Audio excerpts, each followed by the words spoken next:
नौकरी से निकलने के बाद किसी प्रोफेसर के चैम्बर में जाकर कहते हैं कि हम आपके सामने बैठे हैं, आप हमें नौकरी दिलवा दीजिए, हम अब कुछ नहीं बोलेंगे, हम अब कोई काम नहीं करेंगे सामाजिक। लेकिन डॉक्टर रितु ने ये काम नहीं चुना। वो चाहती तो झुक करके समझौता करके नौकरी जैसे बाकी लोग ले रहे वैसे लेती, लेकिन उन्होंने अगर ये काम चुन लिया है तो इन्हें पता है कि ये धरना करने के बाद ये कभी नौकरी से नहीं रखेंगे। इसी विश्वविद्यालय में तमाम प्रोफेसर ऐसे रिटायर हो गए जिनकी डिग्री फर्जी है। भाई डिग्री केवल वो बड़े वाले नेता की फर्जी नहीं है, उस पर कोई बात नहीं होती और हम जानते हैं ऐसे लोगों को। लेकिन चूंकि हमें यह पढ़ाया गया कि यह देश सोने की चिड़िया था, इस देश में दूध की नदियां बहती थी, यह बात तो सत्य है। लेकिन यह देश सोने की चिड़िया था, लेकिन वो सोना हर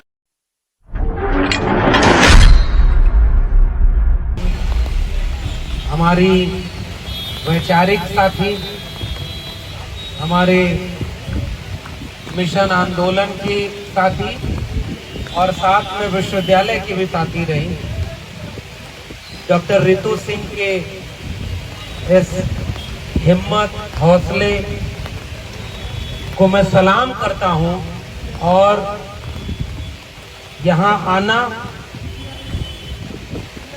इसलिए महत्वपूर्ण नहीं है कि हम डॉक्टर रितु का साथ देने के लिए यहाँ आए। असल में हमें ये महसूस होता है हम जैसे बहुत सारे लोगों के हिस्से की लड़ाई लड़ते हुए डॉक्टर रितु ने ये हिम्मत की है और यहाँ बैठी हैं। इसलिए यहाँ आकर के हमें हिम्मत मिली है कि लड़ाई इस तरह से बिना डरे अपने उसूलों और अपने अधिकार के लिए लड़ी जानी चाहिए। ये लड़ाई जो लड़ी जा रही है ये इसलिए भी हमारे लिए महत्वपूर्ण है क्योंकि मैं खुद इसी विश्वविद्यालय का हिस्सा हूँ। डॉक्टर रितु की नौकरी जब छीनी गई, इन्हें नौकरी से निकाला गया, उसके पहले हम लोग लगातार नौकरी में होते हुए कभी शिक्षा बचाने की लड़ाई हो, कभी 13 पॉइंट रोस्टर की लड़ाई हो, कभी अलग अलग तरह के मुद्दे हैं, हम लोग साथ में लड़ाई लड़ते रहे। बहुत सारे लोग विश्वविद्यालय में हैं लेकिन उसमें से लड़ने वाले बहुत कम, और जो भी विश्वविद्यालय से जुड़ा है वो ये बात जानता है, सब लोग हिम्मत नहीं कर पाते। और उसी बीच में ये दिन आया कि इन्हें नौकरी से निकाल दिया गया। वही पद, वही ओहदा जो डॉक्टर रितु का था वही मेरा है। ये भी एडहॉक प्रोफेसर थी, असिस्टेंट प्रोफेसर एडहॉक, वही हम भी थे। तो उस समय भी हम लोगों ने उस दौलत राम कॉलेज के गेट पर खड़े होकर, कोविड का समय और कोविड के समय बहुत कुछ खुल गया था, रैलियां लोग नेता लोग रैली कर रहे थे, चुनाव लड़ रहे थे, लेकिन विश्वविद्यालय पर उनका नियम कानून अलग था। लेकिन जब नौकरी से निकाल दिया गया तो वहां लोगों ने आंदोलन किया और उस आंदोलन में हम लोग भी शामिल हुए।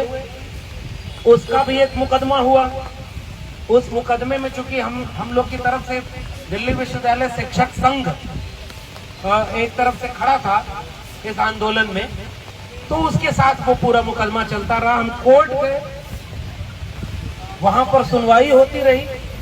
तो जब कभी हमारी तरफ से कोई बोलता था तो यही बात बोली जाती थी कि आप एक बार देखें कि जिस पर आपने FIR किया वो मामला क्या है। वो मामला ये है कि एक शिक्षिका जो अपने डिग्री कॉलेज में पढ़ाने के लिए नियुक्त हुई, उसके पास डिग्री है, उसके पास एलिजिबिलिटी है, वो अपने हुनर से वहां पहुंचे और उसको ये कह के निकाला जाए कि आपके विद्यार्थी आपसे सहमत नहीं है, उनकी शिकायत है। और जब इस मामले में मैंने डॉक्टर रितु का इंटरव्यू सुना, वो तो मामला चल ही रहा, ये जब धरने पर बैठ गई, हम लोग जब भी मिलते थे तो पूछते थे तो ये हो रहा था कि भाई सब तरफ तो वही लोग हैं, प्रिंसिपल को बचाएगा कौन? जो सिस्टम में है, जो कुलपति है, जो ताकतवर लोग हैं, और लड़ना किसे है जिसकी नौकरी भी छीन ली गई। आप कल्पना करिए कि कोई व्यक्ति अपने कई करियर के ऑप्शन को छोड़ करके एक विकल्प चुने कि मुझे प्रोफेसर बनना है, उसके लिए जितनी पढ़ाई की जरूरत है वो पढ़ाई किया, उसके लिए जिस एग्जाम को पास करने की जरूरत है वो एग्जाम पास किया, पूरा आपके इंटरव्यू देकर के आपके कॉलेज में अपॉइंट हुआ, तो उसके हुनर, उसकी काबिलियत का तो टेस्ट आपने कर लिया जिसमें वो कामयाब है। उसके बाद आपने ये आरोप लगाया कि भाई हम इन्हें निकाल रहे 4 महीने बाद। क्यों निकाल रहे? क्योंकि इनके बच्चों ने शिकायत की, और जब इनका इंटरव्यू और अब जब ये धरने पर बैठ गई तो पूरे देश में लोगों को ये पता चला कि जिन बच्चों के शिकायत पत्र लगाए गए वो बच्चे उस महाविद्यालय के हैं ही नहीं। अब कल्पना करिए कि इतनी बड़ी साजिश, और ये आंकड़ा तो कोर्ट में पेश कर दिया गया। इसलिए तुम बहाना बना के उनको नौकरी से निकालते। आज इनको नौकरी से निकाला गया, हो सकता है कल नंबर मेरा आए, परसों नंबर किसी और का आए, तो जो चुप रह करके नौकरी से निकल गया वो भी जब नौकरी से निकल रहा है तो मैं बोल करके नौकरी से निकलूंगा तो मुझे कम से कम नाज रहेगा कि मैं किसी के सामने झुका नहीं था, अपने उसूलों पर खड़े होकर के नौकरी से निकला। और इसलिए मैं डॉक्टर रितु के समर्थन में खड़ा हूँ। ये चाहती तो नौकरी से निकलने के बाद किसी प्रोफेसर के चैम्बर में जाकर कहते हैं कि हम आपके सामने बैठे हैं, अब हमें नौकरी दिलवा दीजिए, हम अब कुछ नहीं बोलेंगे, हम अब कोई काम नहीं करेंगे सामाजिक। लेकिन डॉक्टर रितु ने ये काम नहीं चुना। वो चाहती तो झुक करके समझौता करके नौकरी जैसे बाकी लोग ले रहे हैं वैसे लेती, लेकिन उन्होंने अगर ये काम चुन लिया है तो इन्हें पता है कि ये धरना करने के बाद ये कभी नौकरी से नहीं रखेंगे। इसी विश्वविद्यालय में तमाम प्रोफेसर ऐसे रिटायर हो गए जिनकी डिग्री फर्जी है। भाई डिग्री केवल वो बड़े वाले नेता की फर्जी नहीं है, उस पर कोई बात नहीं होती, और हम जानते हैं ऐसे लोगों को।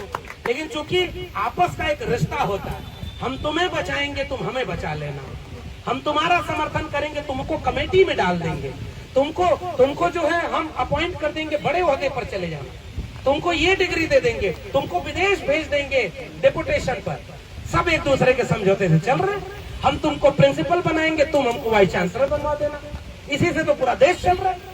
विश्वविद्यालय क्या बना रहे हो आप? ये कूड़े के घर में तब्दील हो जाएंगे। ये विश्वविद्यालय नई शिक्षा नीति लागू होने के बाद वैसे ही फीस महंगी हो गई, वैसे ही विश्वविद्यालय का सिलेबस कैसे बदला जा रहा है, वैसे ही सारी चीजें बदली जा रही हैं। ये तो इस विश्वविद्यालय में ऑलरेडी हो रहा है, और देश के लोगों को जब तक पता चलेगा कि शिक्षा चौपट हो जाएगी तब तक बचाने को कुछ बचेगा नहीं। तो अभी उसकी लड़ाई कोई क्या लड़े? यहाँ एक अपना साथी अगर नौकरी से निकाल दिया गया और उसको हम न रोक पाए, हम जानते हैं कि यहाँ खड़े होने के बाद ये नौकरी वापस नहीं मिलेगी। हम ये भी जानते हैं, हम ये जानते हैं कि हम यहाँ खड़े होकर बोल रहे हैं तो हम भी चुपते हैं उनकी आंखों में। लेकिन एक बात है, हम क्यों चुपते हैं? हम शुरू से ऐसे थे क्या? वो एक शेर है ना बहुत महत्वपूर्ण, कि जी नहीं सकता तो जीने की तमन्ना छोड़ दे, बहते बहते रुक जाए वो दरिया छोड़ते, फूल था मैं और मुझे कांटा बनाकर रख दिया, और अब कांटे से कहते हो कि चुभना छोड़ दे। तो पहले तो हमारे लोग, अच्छा जितने चुपचाप बैठे हैं डॉक्टर रितु की तरह नहीं बोल रहे या मेरी तरह नहीं बोल रहे, तुम उन्हीं को परमानेंट कर देते। कोई परमानेंट नहीं हो रहा है भाई, परमानेंट वो हो रहा है जहां वहां का लिस्ट आ रही है। और इशारा, समझदारों को इशारा काफी समझ जाइए। तो जो महिला एक वंचित शोषित तबके से आकर के यहाँ दिल्ली विश्वविद्यालय की चार दीवारी पर खड़ी होकर के अपने हक के लिए अगर लड़ रही है, मैं जानता हूं और ये बात महसूस कर रहा हूं कि इसके लिए बहुत हिम्मत की जरूरत है। और मैं यहाँ खड़े होकर डॉक्टर रितु की हिम्मत को अपनी हिम्मत देकर के मजबूत करना चाहता हूं, और इनसे हिम्मत लेकर के लौटूंगा कि ऐसे न्याय की लड़ाई और लड़ाई जानी चाहिए। और आज इस देश में 3 जनवरी 1848 को पहला स्कूल खोलने वाले ज्योतिबा फूले और सावित्रीबाई फूले, जिन्होंने पढ़ाने जाने के लिए लाठी खाई, गाली खाई, गोबर खाया, आज अगर वो होंगे कहीं प्रकृति में कहीं भी उनका वजूद होगा तो एक लड़ती हुई महिला को देखकर खुश हो रही होंगी सावित्रीबाई फूले कि चलो शिक्षा के लिए एक महिला अपने हक के लिए बोल रही है। आज रितु बोल रही हैं, हमें उनके साथ खड़ा होना है, क्योंकि कल हम अगर हमारे शिकार होंगे तो हमारे साथ कौन खड़ा होगा। इसलिए आप सब यहाँ पर आए हैं, हम सब आते रहेंगे, लगातार इस आंदोलन में शामिल रहेंगे, और न्याय होना चाहिए हमारी एक ही मांग। जो गलत है उसको सजा मिले, जो सही है उसके साथ न्याय हो।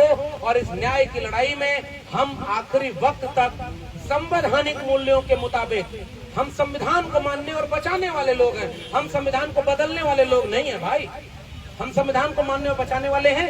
ये हमारा संवैधानिक हक है कि हमें अगर कोई चीज गलत लग रही है तो हम यहाँ पर खड़े होकर के अपना धरना चला सकते हैं। उसके लिए आप यहाँ पर आलोचना करते हैं, बिजली नहीं देंगे, वॉशरूम नहीं जाने देंगे, अप्रत्याशित रूप में अटैक करेंगे, आप ये मनोबल तोड़ना चाह रहे हैं। तो रितु जी, हमारे पुरखों का बहुत मनोबल टूटा, फिर भी उन्होंने इतनी लड़ाई लड़ी कि हम यहाँ पहुंचे हैं। इसलिए हिम्मत हमारे पास बहुत है, तमाम लोग हैं, मिलकर के इस लड़ाई को लड़ेंगे, जीतेंगे, और हम इस लड़ाई को बिना लड़े आपके साथ हैं तब तक, जब तक कि आपकी जीत न हो जाए। बहुत बहुत धन्यवाद। SC ST OBC की पिछड़े वर्ग की बच्चियों के, महिलाओं के गले और कानों में वो सोना नहीं होता था।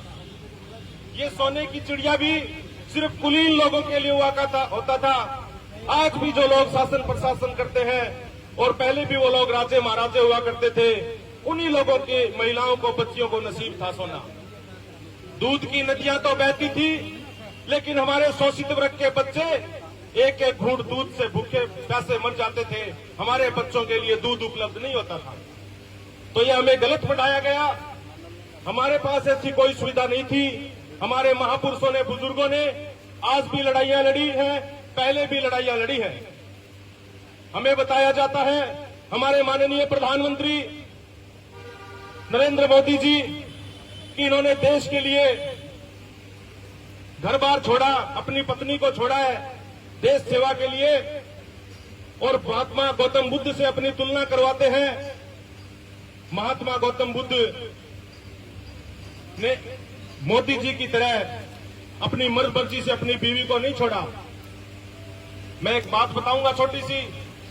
महात्मा गौतम बुद्ध के समय गण राज्य हुआ करता था। फैसला कोई एक राजा नहीं करता था, गण करता था, संघ करता था, और संघ के फैसले का, गण के फैसले का जो भी विरोध करता था, उसे देश और घर छोड़ना पड़ता था। महात्मा बुद्ध जब राजकुमार थे, सिद्धार्थ उनका नाम था, तो उन्होंने संघ के एक गलत फैसले का विरोध किया, और इसलिए संघ ने उनको ये आदेश दिया था कि या तो आप यहाँ से देश को छोड़ के चले जाएं, बीवी बच्चों सहित, या आप अकेले चला जाएं। तो महात्मा बुद्ध ने उस वक्त संघ के फैसले को नकारते हुए साथ में अपने बीवी बच्चों को परेशान नहीं करना चाहा, इसलिए उनको राजमहल पे छोड़कर अकेले देश के लिए और संघ के लिए बाहर निकले थे। और ये आदमी भारत का प्रधानमंत्री जो बना बैठा है, इसने सिर्फ अपने ऐशो आराम के लिए अपने बीवी को छोड़ा है। लेकिन आप आज अपने आप को गौतम बुद्ध के समान प्रचारित करवाता फिर रहा है। दोस्तों, हम जो राजस्थान में सामाजिक न्याय संघ चलाते हैं, हमें भी इसकी जरूरत तब महसूस हुई। हमारे सुप्रीमो संयोजक भाई नरसिंह मिठड़ी जो सरपंच हैं, वहां से, राजस्थान से, हमें सबसे पहले पता चला कि संविधान का मूल अधिकार हमारी महिलाओं का, बालिकाओं का छीन लिया गया। हरियाणा राज्य से, पंजाब राज्य से, दिल्ली राज्य से, मध्य प्रदेश राज्य से जो सीमावर्ती राज्य की महिलाएं, लड़कियां विवाहित होकर हमारे राजस्थान में आती हैं, उनको SC ST OBC रिजर्वेशन का अधिकार उनका खत्म हो जाता है। उनको जनरल में काउंट किया जाता है, चाहे वो कोई एग्जाम दे, चाहे वो कोई चुनाव लड़े। राजस्थान में उनको SC ST OBC का लाभ नहीं मिलता, जो दूसरे स्टेट की है और जो विवाहित होकर आ जाती है। अब हरियाणा में या पंजाब में या दिल्ली में यदि कोई लड़की जन्म के आधार पर SC शेड्यूल कास्ट में पैदा हुई और यदि उसका राजस्थान में वो विवाहित हो गई, तो उसका जिंदगी भर के लिए आरक्षण खत्म हो जाता है। ये उस लड़की के लिए, उन विवाहित लड़कियों के लिए संवैधानिक अधिकारों को खत्म किया गया, संवैधानिक अधिकारों पर हमला किया गया। और इस मूवमेंट को चलाने के लिए उन लड़कियों और बालिकाओं को, महिलाओं को उनका जन्म सिद्ध आरक्षण का अधिकार दिलाने के लिए सामाजिक न्याय संघ के माध्यम से हमने राजस्थान में एक बड़ी मूवमेंट तैयार की। और हमारे संयोजक भाई नरसिंह मिठड़ी की धर्मपत्नी जो हरियाणा राज्य से है, शादी के ठीक 1 महीने बाद चूरू, राजगढ़ चूरू से जयपुर तक 250 किलोमीटर पैदल यात्रा की, अपने विवाह के ठीक 1 महीने बाद मुख्यमंत्री जी को ज्ञापन देने के लिए। और अब हम जगह जगह रैलियां, जगह जगह प्रदर्शन वगैरह, जगह जगह लोगों को कैडराइज करके इस हमारे अधिकार के प्रति, महिलाओं और लड़कियों के अधिकार के लिए जागरूक कर रहे हैं लोगों को। सबसे बड़ी बात तो ये है कि हमारे लोगों को इस प्रकार संविधान को खत्म किया जा रहा है। जब वो कानून बन जाता है तब तक भी हमारे लोगों को पता ही नहीं चलता कि ये हो कह रहा है। जैसे इस देश में लेटरल एंट्री लाई जा रही है, लेटरल एंट्री के माध्यम से IAS लगाए जा रहे हैं बिना परीक्षा दिए। अगर हम उसका बड़े पैमाने पर विरोध नहीं कर पाए तो आज ये सिर्फ फर्स्ट ग्रेड में है, सिर्फ IAS लेवल पर है।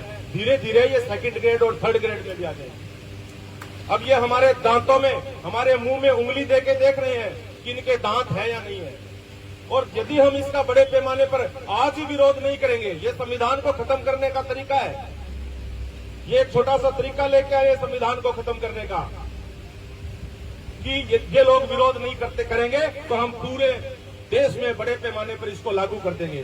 तो हमें कॉन्स्टिट्यूशन को बचाने के लिए इस मुद्दे को भी पूरे देशव्यापी आंदोलन चलाना पड़ेगा कि लेटरल एंट्री को खत्म किया जाए, वरना धीरे धीरे प्रत्येक डिपार्टमेंट में हर ग्रेड में, second grade, third grade, first grade, fourth grade, हर ग्रेड में लेटरल एंट्री लागू कर देंगे और हम नौकरियों से हाथ धो के रह जाएंगे। और बाबा साहब डॉक्टर अम्बेडकर ने भारतीय संविधान में हमें जो सौगातें दी हैं, वो सौगात धीरे धीरे खत्म होती जा रही है। आज हमारे बीच में एडवोकेट बोस महमूद प्राचा जी जैसे लोग जो मिशन सेव कॉन्स्टिट्यूशन चला रहे हैं, वो भी बधाई के पात्र हैं कि वो देश भर में जागरूकता फैलाने का काम कर रहे हैं।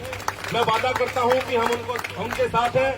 माननीय वकील साहब, आप राजस्थान में हमें अपने लोगों के बारे में बताएं, और यदि वह नहीं है तो आप हमें इसकी भी राजस्थान में कमान सौंपिए। ये जिम्मा भी हम आपका लेते हैं। मिशन सेव कॉन्स्टिट्यूशन का राजस्थान में हम हर जिले और तहसील हेडक्वार्टर पर विस्तार करेंगे। हमारे माननीय अध्यक्ष जी अमर रहे, अमर रहे, अमर रहे, अमर रहे। मिट्टी में मिल जाएगा। हमें किसी भी मांग के लिए, किसी भी लड़ाई के लिए सिर्फ धरना ही देना पड़ता है। क्यों? क्योंकि हम लोगों ने उन कुर्सियों पर कब्जा नहीं किया जिन कुर्सियों पर बैठ के लोग कानून बनाते हैं।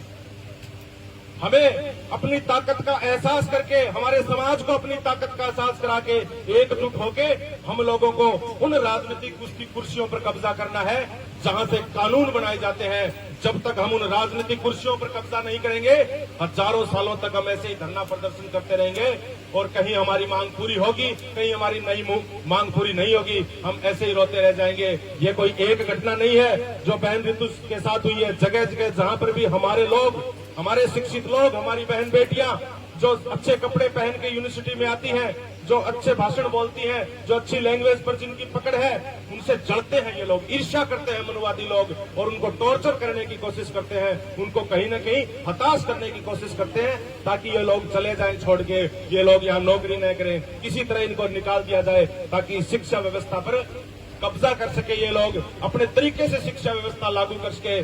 साथियों, कुछ पाखंडी लोग जो मेकाले की शिक्षा पद्धति का विरोध कर रहे हैं, मैं आपको बताना चाहूंगा कि जब से मेकाले आया, जब से मेकाले ने शिक्षा अपनी पद्धति लागू की, उसी दिन से के बाद ही हम लोगों को पढ़ने रुकने का कुछ राइट मिला, हमें कुछ सही पढ़ाया गया। उससे पहले तो आपको पता ही है, पढ़ाने के लिए आश्रम होते थे और उन आश्रमों में हम शूद्र लोगों का कोई प्रवेश नहीं होता था। और शूद्र कोई एक जाति नहीं, जाट से लेकर भाट तक और कुमार से लेकर चमार तक सारे पिछड़े लोग, जिन लोगों की हजारों सालों से पिटाई हुई है, जिन लोगों की हजारों सालों से कुटाई है, जाति के आधार पर जो लोग तोड़े गए हैं, जाति के आधार पर जिन लोगों का शोषण हुआ है, वो सारे के सारे लोग शूद्र हैं और उनको कभी आश्रमों में प्रवेश नहीं करने दिया गया। मेकाले, अंग्रेज अधिकारी गवर्नर मेकाले जब आया और उसने जब अपनी शिक्षा पद्धति लागू की, उसके बाद हम लोगों को कुछ पढ़ने लिखने का रास्ता निकला। इसलिए जो साधु संत पाखंडी लोग मेकाले की शिक्षा पद्धति का विरोध कर रहे हैं, हमें पढ़ना चाहिए, हमें उन लोगों को जवाब देना चाहिए। जैसे कुछ लोग यार कहते हैं कहीं आम चौक पर बैठ के कि यार सबने समान कर देना चाहिए, आरक्षण खत्म कर देना चाहिए। अब आपा लोग विरोध भी करा, जो मैं राजस्थानी बोल गया उसको आपको समझ में नहीं आया। आपा लोग विरोध भी करा कि नहीं आरक्षण खत्म नहीं होना चाहिए, लेकिन जब बात पे यूं कह कि समान होकर देना चाहिए तो आपने कहने कोई जवाब को नहीं। बहुत कम लोगों ने जानकारी, आप तो बड़े विद्वान लोग हो, आपको तो होगी, आप तो यूनिवर्सिटी में से संबंधित हो, लेकिन मैं मेरी बता दूं, भारत के संविधान के अनुच्छेद 16(4) में समानता कोई शब्द है ही नहीं। आरक्षण समता के आधार पर दिया गया है और समता और समानता में दिन रात का डिफरेंस है। थोड़ा सा मैं बता दूं, समानता क्या है, जैसे यहां से 4 बच्चे दौड़ने लगे और कह दिया कि जो सबसे पहले पहुंचेगा उसको फर्स्ट आएगा, उसको इनाम मिलेगा 1000 रुपए, ये समानता है। लेकिन यदि उस 4 में से एक कोई विकलांग है, बैसाखी पर है, उसको 7 मिनट का टाइम दिया गया 5 मिनट के बजाय 2 मिनट एक्स्ट्रा दिए गए, वो समता है। बाबा साहब डॉक्टर अम्बेडकर ने आरक्षण में समानता की बात न करके समता की बात करी है। और आम चौक चौराहे पे हम लोगों को समता की परिभाषा समझानी चाहिए हमारे लोगों को, ताकि ये लोग लड़ाई लड़ सके, हमारे लोग दूसरे लोगों का सामना कर सके कि रिजर्वेशन का आधार आर्थिक नहीं है। ईडब्ल्यूएस आरक्षण देके रिजर्वेशन का आर्थिक आधार करने की कोशिश की जा रही है। देखो, ईडब्ल्यूएस का रिजर्वेशन जो दिया गया है, आर्थिक आधार पर सवर्ण समाज को रिजर्वेशन जो दिया गया है, उसकी कोई मांग उठी, कोई आंदोलन हुआ, कोई धरना प्रदर्शन नहीं हुआ, कोई बड़ा आंदोलन नहीं हुआ। लेकिन हरियाणा के जाट बड़ा आंदोलन कर गए, हजारों लोग मर गए, जेलों में चले गए। गुजरात के पटेल बड़ा आंदोलन कर गए, हजारों लोग मर गए, जेलों में चले गए। महाराष्ट्र के मराठे बड़ा आंदोलन कर गए, लेकिन आज तक उनको नहीं मिला। तो हरियाणा राजस्थान के जाट भी, गुजरात के पटेल भी और महाराष्ट्र के मराठे भी अपने आप को स्वर्ण ना समझे। ये भी शूद्र है, क्योंकि मांग ये रहे हैं हजारों साल से, मिल इनको भी नहीं रहा। राजा कौन होता है? जिनको बिना मांगे मिले, और जो देने वाले होते हैं। और जो राज किस देश पर कर रहे हैं, उनको आंदोलन करने की जरूरत नहीं पड़ी। ईडब्ल्यूएस का रिजर्वेशन उनको बिना मांगे मिल गया, बिना मांगे मिल गया। इसका मतलब राज करने वाले ये मनुवादी लोग हैं, और इनके खिलाफ हम लोगों को मिलकर लड़ाई पड़नी पड़ेगी। ये ईडब्ल्यूएस का रिजर्वेशन है, ये भी संविधान पर हमला है। किस प्रकार हमला है कि एक बार ये देख लिया, हमने विरोध नहीं किया, तो रिजर्वेशन का जो बेस है वो ही चेंज हो गया पूरा। रिजर्वेशन का बेस तो सिर्फ उन लोगों के लिए है जिन वर्गों को शासन प्रशासन में उचित प्रतिनिधित्व नहीं दिया गया है। अब उचित प्रतिनिधित्व की जांच कौन करेगा? शेड्यूल कास्ट, शेड्यूल ट्राइब और ओबीसी के आयोग। जो आयोग बने हैं वो प्रतिनिधित्व की जांच करेंगे कि इनको प्रतिनिधित्व मिला है या नहीं मिला है। जिन लोगों को शासन प्रशासन में, जिन वर्गों को उचित प्रतिनिधित्व पहले से ही मिल चुका है, इनको आर्थिक आधार पर आरक्षण देने का मतलब आरक्षण का आधार अब जातिगत नहीं रहेगा, आरक्षण का आधार अब आर्थिक हो जाएगा। और यदि ये लोग आगे और कामयाब हो गए तो धीरे धीरे हमारे पास आरक्षण के नाम पर ना दूध बचेगा, ना लस्सी बचेगी, सिर्फ सफेद चूने का पानी बचेगा, जिसको हम पीते रहेंगे और ये लोग हमें छेड़ते रहेंगे कि तुम तो आरक्षण वाले लोग हो। तो इस धरने पर मैं और ज्यादा नहीं कहना चाहूंगा, इतना ही बताना चाहूंगा कि हम लोग दिल जान से हमारी बहन के साथ हैं। जब हम यहाँ पहुंचे थे, बहन जी नहीं थी, थोड़ी देर बाद यद्यपि बहन जी पहुंच गई, तो इनको देखते ही चेहरे पर थोड़ा क्या है कि धरने पर ऊर्जा आ जाती है। हमारे भी शरीर में करंट आता है, जैसे माइक छोड़ के तलवार ले ले। तो बहन जी से मेरा निवेदन है कि ज्यादा से ज्यादा समय आप तो धरने पर रहते ही हैं, तो आप हमारा नेतृत्व कर रहे हैं। अब आपको नौकरी की जरूरत नहीं है, ये देश, ये समाज अब आपको कहीं कोई कमी नहीं आने देगा। आप हमारा नेतृत्व करिए देश में। हम माननीय महमूद जी प्राचा और आपके नेतृत्व में पूरे देश में कॉन्स्टिट्यूशन बचाने की लड़ाई लड़ेंगे। और ये धरना सिर्फ नौकरी के लिए नहीं है और सिर्फ एक छोटी मांग के लिए नहीं है। मांग हमारी ये है कि इस जातिवादी जो दौलतराज कॉलेज की प्राचार्य है, इसको सस्पेंड किया जाए, गिरफ्तार किया जाए। ये मांग तो है ही है, लेकिन इस मांग के अलावा हमारा सबसे बड़ा जो लक्ष्य और मुद्दा है वो इस देश के संविधान को बचाना है। क्योंकि भारत के प्रधानमंत्री के आर्थिक परिषद के सलाहकार ने भी ये कह दिया है कि ये देश संविधान पुराना हो चुका है, अब इसको बदल देना चाहिए। इसका मतलब एक बार प्रकाश राव जी अम्बेडकर आए थे हमारे क्षेत्र में, हमने बुलाया था, सिर्फ अध्यक्ष जी ने बुलाया था। उन्होंने कहा था कि जो लोग आज शासन कर रहे हैं, जो लोग आज सत्ता पर बैठे हैं, उन लोगों ने जब इस देश का ये संविधान लागू हुआ था, उस वक्त उन लोगों ने सौगंध खाई थी कि किसी न किसी दिन हमारा सरकार आएगा, हमारा राज आएगा और इस संविधान को हम बदल देंगे। और उस आज से 75 साल पहले इन्होंने जो सौगंध खाई थी, आज उस सौगंध को वो धीरे धीरे धीरे करके पूरी कर रहे हैं, संविधान को खत्म करने की साजिश रच रहे हैं। हम लोगों को एक एक बात समझने और एक एक बात हमारे लोगों को समझाने की जरूरत है। हमारे लोग भी कहीं जनरल बने बैठे, स्वर्ण बने बैठे, उनको ये बताने की जरूरत है कि आप कुछ भी बने रहो, लेकिन आपके बच्चों की नौकरियां कौन खा गया, आपके बच्चों के हक अधिकार कौन खा गया। राजनीति करने की जरूरत नहीं है। देखो, हमें लोग आके कहते हैं एमपी एमएलए का कहीं राजनीति तो बड़ी गंदी चीज है, ढेर सारे ही ना जाइयो। और आपा भी कहेगा एमपी साहब राजनीति बहुत गंदी चीज है। मैं तो सारे भूल जाऊं, हमारे बस की बात नहीं करो।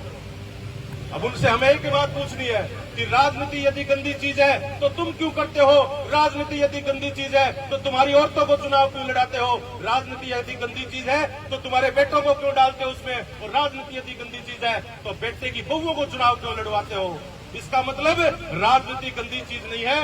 राजनीति यदि हम लोग नहीं करेंगे तो हमारा शोषण करने वाले लोग हमेशा हम पर राज करते रहेंगे और हमारी बहन बेटियां यूं धरने पर बैठती रहेगी, जो हमारे लिए बड़े शर्म की बात है। कि आज इस एरिया में हजारों अम्बेडकरवादी होंगे जो अपने पोस्टर बाबा साहब की फोटो अपनी बैठकों में लगाए हुए, अपने घरों में लगाए हुए हैं, अम्बेडकरवादी अपने आप को मानते हैं। उनको भी कम से कम दिन में एक बार, हजारों लोग यहाँ बसते हैं, अगर एक बार भी वो 5-10 मिनट भी यहाँ के जाए तो यहाँ हजारों की भीड़ समाप्त नहीं होगी।